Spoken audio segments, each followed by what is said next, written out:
de la doctora Leticia Calderón Chelius, de Christian Nader, alguien que también es un analista geopolítico al que respetamos. Pero antes vamos a rescatar esos minutos entre Joe Biden y el presidente Andrés Manuel López Obrador para darle contexto al análisis de Christian Nader, que nos comparte su opinión, su análisis. Vamos a ver y escuchar precisamente lo que se dijeron entre broma y broma, fíjese, y por ahí hasta algunos secretos salieron a relucir entre el presidente Andrés Manuel López Obrador y Joe Biden.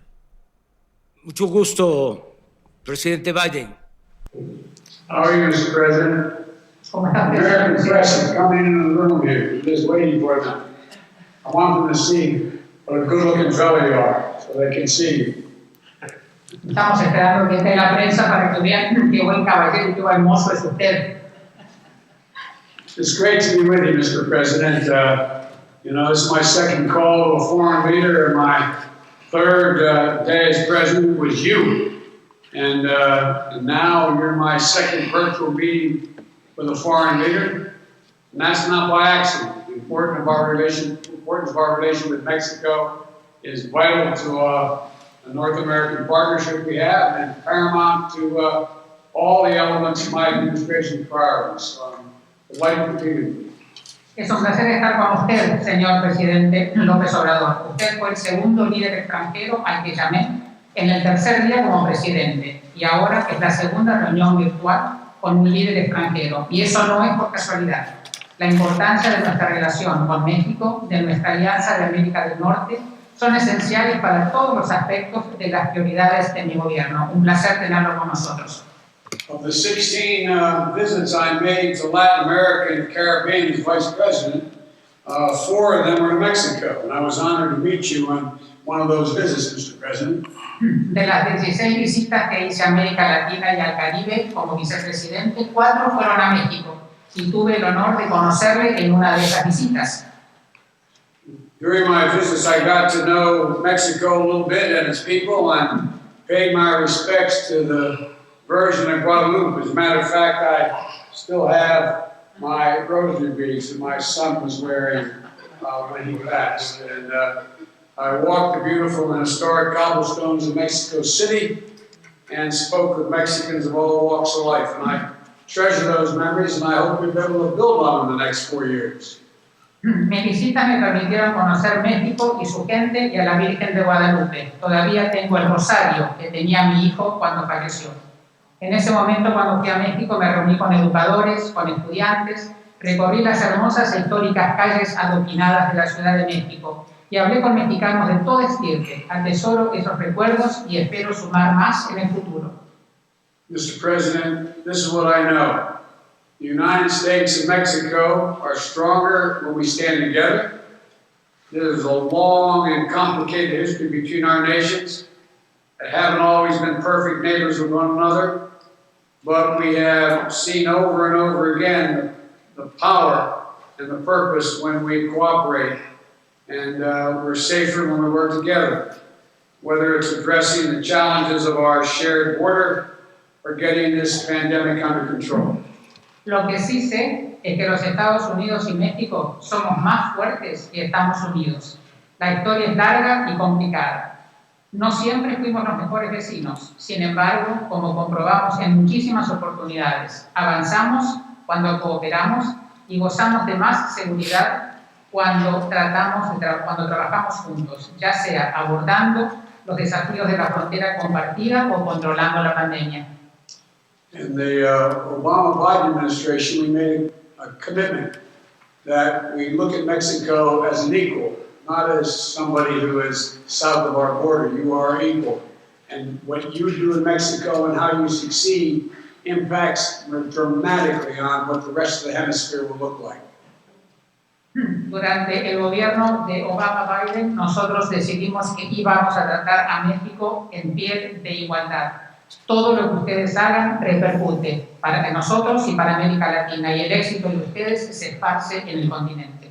And as you know, the fastest growing population in the United States is Hispanic, and 60% of the Hispanic population is Mexican American. They're an integral part of our history, and I keep a bust of a civil rights leader, Cesar Chavez, in my Oval Office as a reminder. Como usted sabe, el grupo que más se expande en Estados Unidos es el grupo de hispanos y el 60% de los que están aquí son mexicano-americanos. Son parte fundamental de nuestra historia. Y como recordatorio, tengo un busto de César Chávez en la oficina oval. Mr. President, I'm looking forward to our discussion today and to the many ways we'll have to work together as neighbors and partners, meeting our shared challenges. Thank you for doing this. Señor Presidente, estoy ansioso de comenzar nuestro diálogo hoy y los demás que tendremos en el futuro, como vecinos y como socios, para enfrentar los desafíos compartidos. Muchas gracias por estar con nosotros. Presidente Biden, inicio agradeciéndole la confesión sobre su devoción por la Virgen de Guadalupe. Los mexicanos respetamos, admiramos dos símbolos. Podrían ser distintos, pero eso al mismo tiempo demuestra la pluralidad que hay en nuestro país. Esos dos símbolos que respetan todos los mexicanos son precisamente la Virgen de Guadalupe y Benito Juárez García, un presidente liberal, el mejor presidente que hemos tenido en nuestra historia, un indígena zapoteco que nos llena de orgullo. Por eso le agradezco que haya empezado esta conversación de esa manera, porque esto tiene que ver con el México profundo, con lo que somos los mexicanos. Como siempre, es un gusto saludarlo. Considero muy importante, fundamental, mantener buenas relaciones, poder dialogar sobre asuntos bilaterales periódicamente. Ya es sabido, hay voluntad para mantener buenas relaciones. Nos une la vecindad, 3.180 kilómetros de frontera, pero no solo nos une la geografía, nos une la economía, el comercio, la cultura, la historia y la amistad entre nuestros pueblos. Decía un presidente mexicano que duró un poco en el gobierno, dominó por 34 años, o se le atribuye a él una frase, a Porfirio Díaz.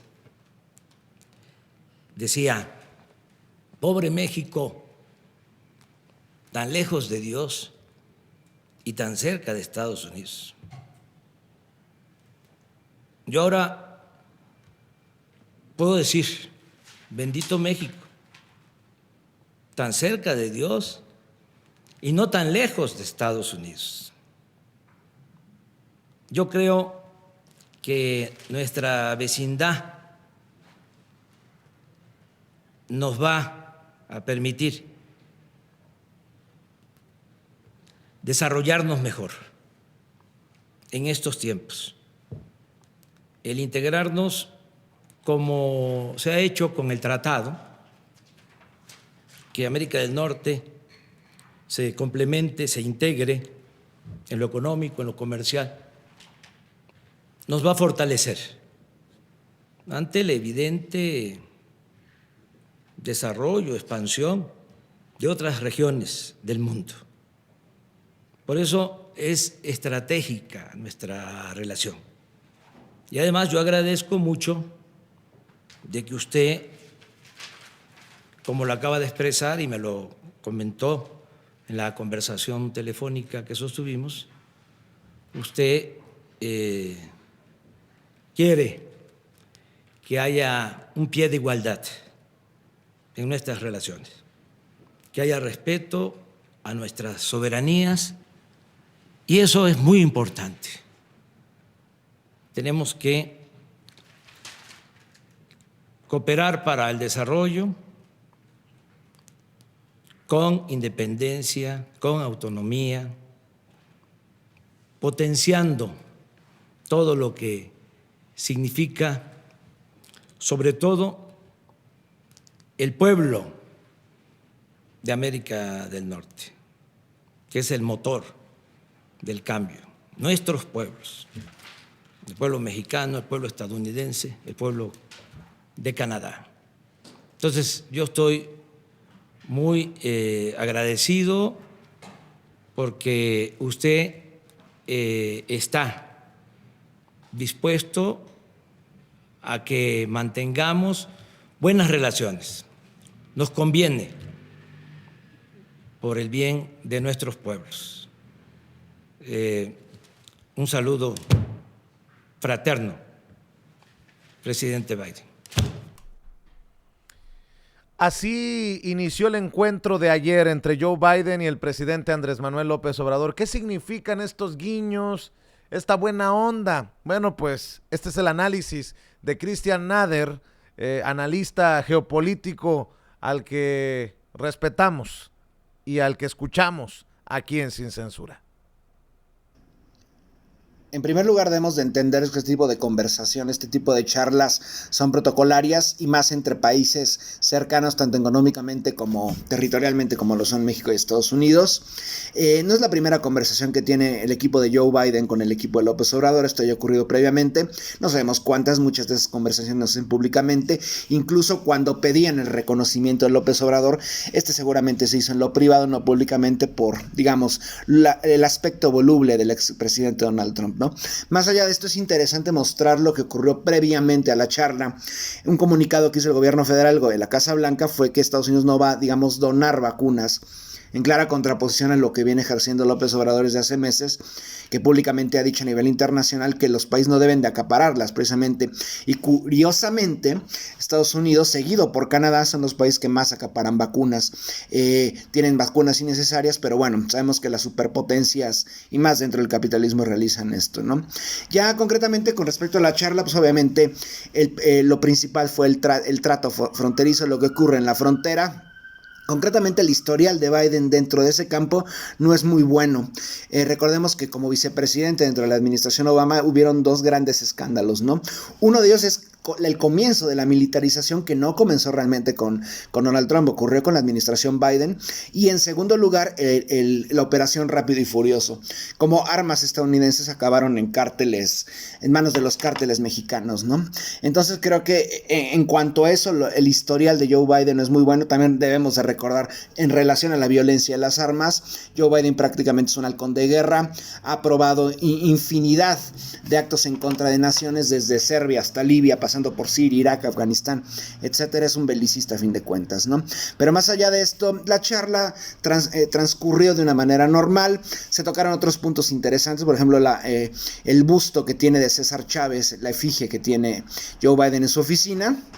Curiosamente, César Chávez es un personaje polémico, buscó un bienestar para agricultores en Estados Unidos, pero curiosamente para los agricultores legales, siendo el mexicano hijo de inmigrantes a suelo estadounidense, pero despotricó en muchas ocasiones esta lucha sindical realizada por César Chávez. ¿Por qué? Porque buscaban detener a los trabajadores inmigrantes ilegales, porque estos eran aprovechados por la patronal para justamente no contratar a campesinos legales, ya sean estadounidenses, afroestadounidenses o bien mexicanos estadounidenses de ascendencia mexicana, ¿no? Entonces, un personaje muy polémico y más a este lado de la frontera, ¿no? Algo interesante que creo que puede ser un punto, digamos, pues de llevar bien la relación podría ser aprovechar las similitudes entre ya sea Biden y el pueblo de México, ¿no? Biden es el segundo presidente católico, apostólico y romano en la historia de Estados Unidos, son muy pocos, bueno, justamente nada más JFK y en este caso Joe Biden, y creo que sería interesante después cuando por lo menos intuimos que la pandemia pase en 2022, que venga una visita ya de Joe Biden directamente a suelo mexicano, ya no virtual, y que haga lo mismo que hizo Kennedy, curiosamente 50 años después, cuando vino Jacqueline Kennedy, por supuesto su marido, que visitaron distintas zonas de la Ciudad de México. Creo que podría ser interesante aprovechar, tratar de forjar una relación en torno al folclore, porque Joe Biden, digamos, es un personaje sumamente polémico. No, la gente piensa en este espectro de la politiquería común y corriente, de que Biden es lo más cercano a la izquierda en Estados Unidos, pues esto es totalmente opuesto. Los dos partidos prácticamente en Estados Unidos son fascistas, entonces tiene que tener con muchísimo cuidado con el tipo de relaciones que se puede ejercer con estos personajes.